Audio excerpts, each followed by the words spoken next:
busting out the jacket today, or tonight. I'm busting this out.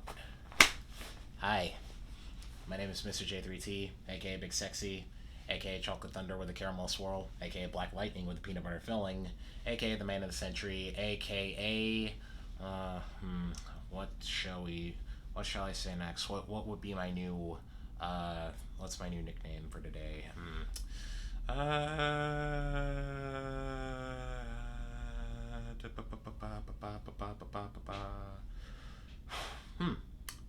I don't know.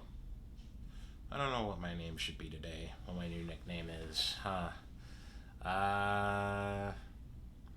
Oh, the man with the rear that makes the girls cheer. Yeah, I didn't say that yet.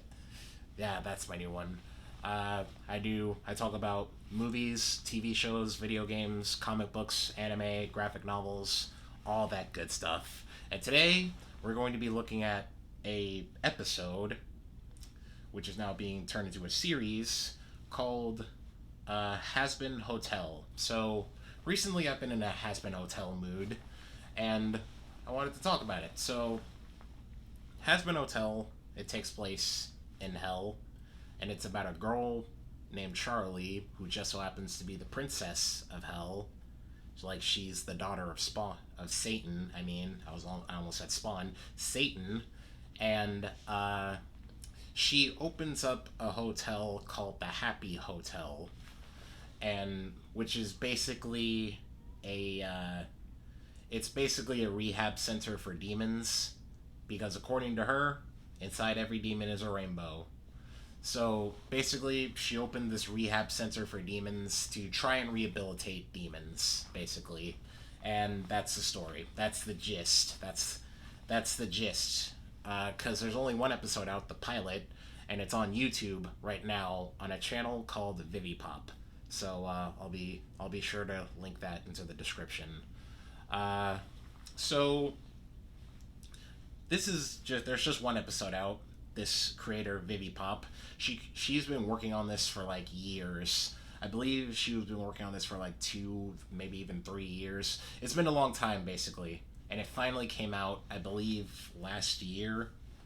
So she's worked really hard on this. Vivipop, that's her name, Vivipop. She's worked very hard on this episode. She's worked very hard on this show. Like, this is her baby. She's poured a lot of passion into this, and it shows, because this first episode is really good. Like, the animation is great. I didn't spot any mistakes or any of that. I mean, it did take her years to work on this singular episode, so the animation better be good. But I'm not saying that. I know animation takes a long time to make, especially if it's a small team. So I'm aware of that. So yeah, the animation looks great. The characters are very quirky. They're very flawed but likable. Charlie herself, I want to say it's pretty ironic that the daughter of Satan wants to rehabilitate other demons, because she's quite literally the Antichrist, and I believe she's irredeemable, or how do you pronounce it? Irredeemable. I believe that's how you pronounce that. She can't be redeemed.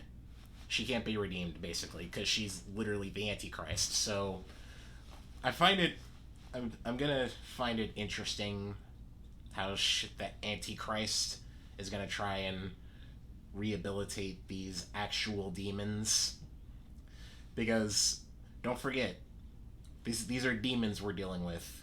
These are like the shittiest people who died and went to hell. Like, these are bad people. These are actual demons. So how is she gonna rehabilitate demons? Why do demons even want to be rehabilitated? Because hell, even though it's hell, they seem to like it down there. They seem to like being bad. So how is she going to approach rehabilitating these demons And do some demons even want to be rehabilitated? That's something that I'm interested in and want to see more of as this series goes on, because only one episode is out, so we'll only get the concept and the gist. Only one episode is out, the pilot, so all we get is like the concepts and like how the world works, setting up the characters and possibly their arcs. That's all we get. So I'm interested to see how uh, it's going to progress, because the series did get picked up for to be made into a full series. So congratulations to Vivi Pop for that. So I'm interested in seeing where else this goes, where this concept goes.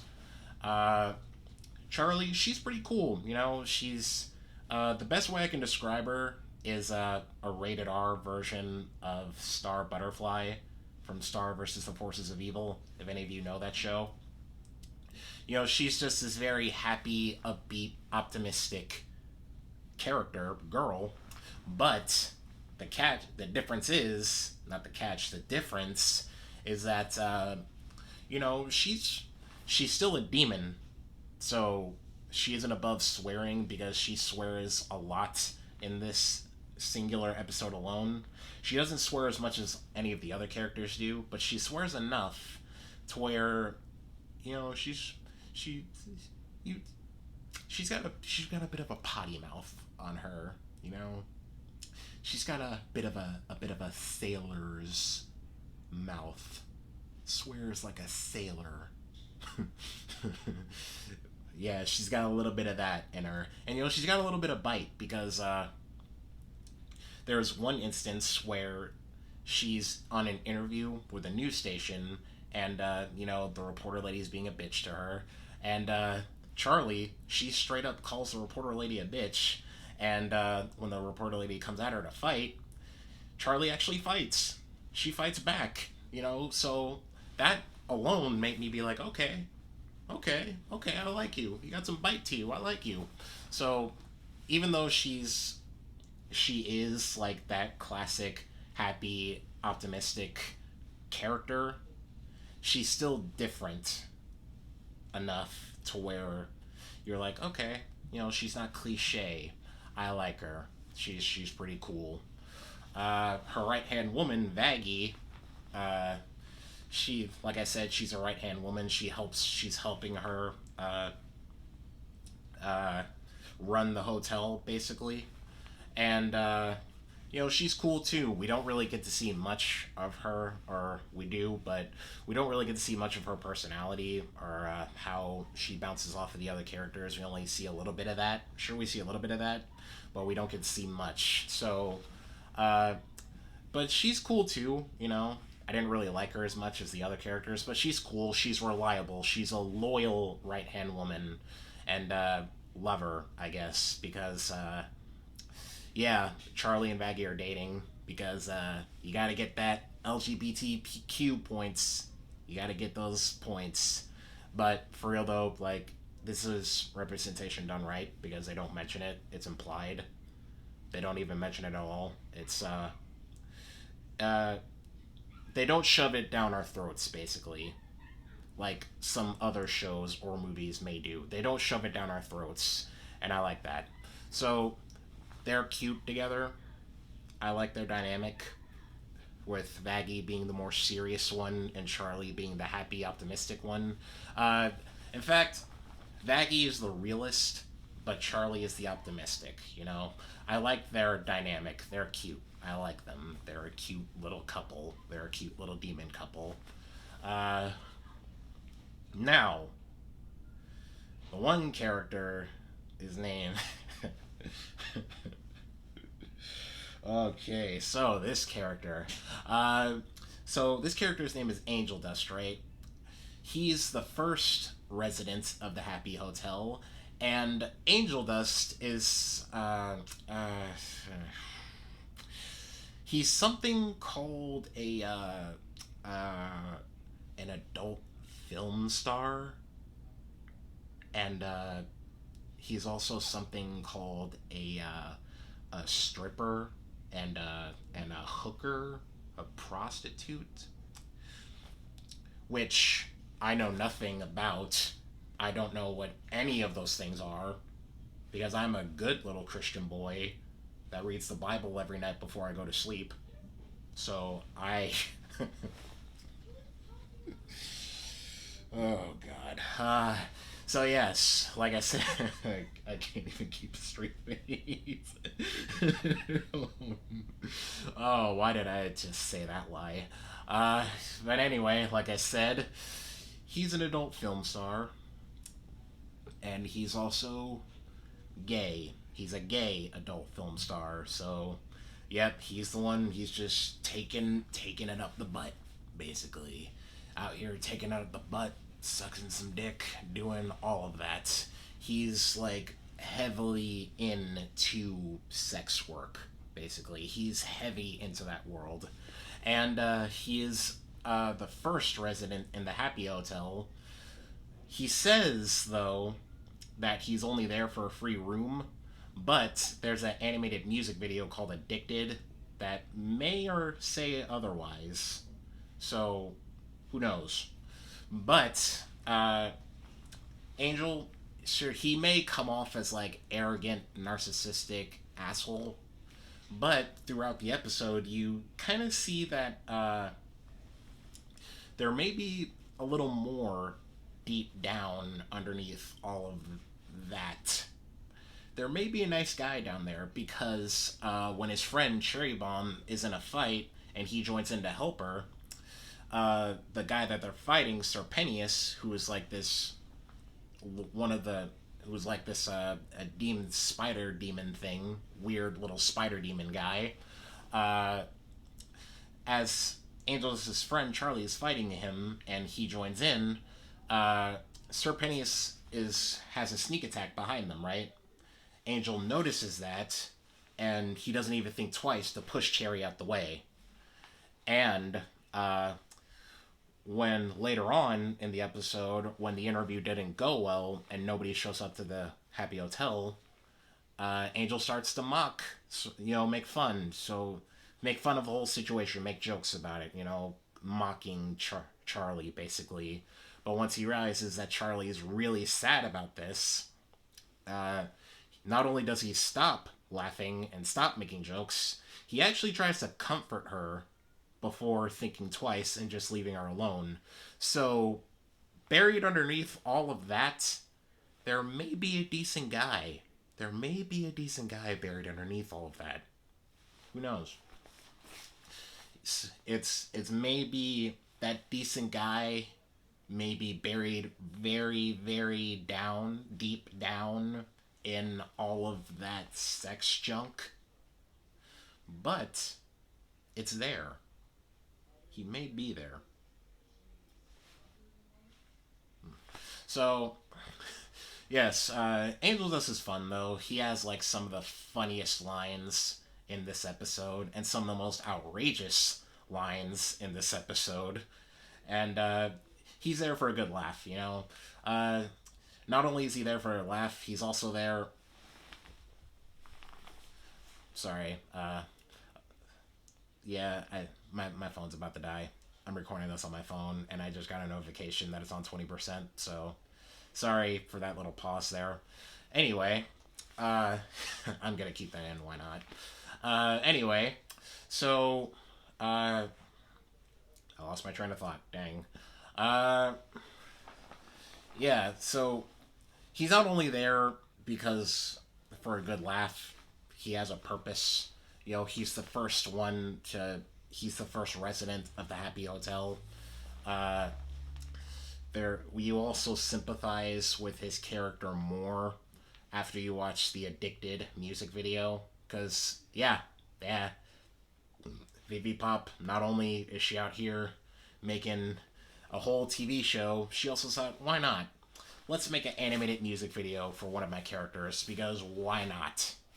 So, the music video is called Addicted. It's a good song. It really delves into Angel Dust's character more. We find out that he has a pimp, essentially, named Valentino. And, like I said, Valentino is basically Angel Dust's pimp and abuser.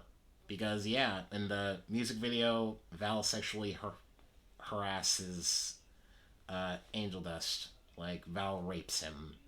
So yeah, yeah, we you really sympathize with Angel's character more after you watch that music video and seeing all the stuff that he has to go through. But that's a video for another time. Uh, anyway, Angel Dust, cool character. But the big Balboski, the big one that everybody loves, the radio demon Alistair. So he shows up to the Happy Hotel because he wants to help. I mean, on also because he's bored and he just wants to see demons that want to try to redeem themselves fail, basically. Yeah, he's so bored to the point where he just wants to watch people fail. So yeah, that's why he wants to help. And he also renames the Happy Hotel to, and you'll never guess what he renames it to. He renames it to the Hazbin Hotel. Roll credits. So anyway, Alistair is like this big demon of hell, basically. He took down every other demons in hell. He's this powerful demon, basically. He takes out everybody, and he broadcasts his carnage on the radio, hence the nickname, the Radio Demon. So, Alistair's a cool character. We don't really know what his plans are yet, even though he just said it in the episode, but we don't really know if he has any other plans in store. We know why he's there, but we just don't know what he's going to do next, and that's pretty interesting. So he's a fun character, a fan favorite, and we get introduced to two other characters though, Nifty and Husk, but they show up near the end of the episode, and we don't really get to know them that well. But I gotta say, I like Husk personally. He's one of my favorite. He's like my favorite character on that show, because he just seems so relatable. He just has this whole "I don't give a shit" aura about him, and I can relate to that because I'm kind of like that whenever I go to work, especially when I worked at UPS. I acted exactly like him, so yeah, I can relate to him. And Nifty, she's cute, you know. She's this little demon who, hence her name. She cleans up the hotel, basically, making it look perfect, making it look clean. Just mwah, chef's kiss, just great. And Husk is the bartender, which a funny moment is that Vaggie actually protests. She's like, "This place is supposed to discourage sin. Why do you bring a bar here?" And Angel's just like, no, we're keeping this. So that was a fun little exchange. But yes, Husk is personally my favorite character. I like him. And also he swears like a sailor. I can also relate to that. So, yes, I like him. He's my favorite. He's cool. So, yes, all in all, I'm very interested to see what happens next. I'm interested to see where these characters are gonna go, if any of them are gonna grow, and if demons actually want to be redeemed. You know, because that's a real big question. Is like, do demons want to be redeemed? Do demons want to get better? Do demons want to get help? And if they do, how is Charlie and the gang gonna help them? How are they going to rehabilitate that demon that wants help? So that's something that I'm really interested in, and hopefully we're going to get to see as the series goes on. Once again, congratulations to Baby Pop. It got, and to everybody that worked on it, it got picked up for a full series, so congratulations to all of them. I'll be sure to link the episode in the description. So, yeah. Anyway, all in all, it's a good show. how could I forget the voice acting? Yeah, the voice acting's great across the board. Everybody plays their characters well, and they just sound like they're having a blast. Especially Angel Dust's voice actor. He sounds like he's having so much fun. Because I can't imagine him saying most of the stuff that he said in this episode with a straight face. So yeah, it's a fun. All in all, it's a great little show. I give it a thumbs up though, because this is only the pilot. We don't have anything else to go off of. So because of that, I give it a thumbs up. But it's definitely worth your time. Yeah, it's definitely worth your time. I'll make sure to link the episode in the description. So if you guys are interested, you can go watch it there. But anyway, good. It's a good episode. Jesus, I can't talk. It's a good show. I'm looking forward to see what happens next. Yeah. So anyway, if you like this video, give it a thumbs up. But if you really like me though, like if you really like me, consider subscribing because hey, it's free and I'd really appreciate it, you know? What am I gonna do? Say no? Deuces.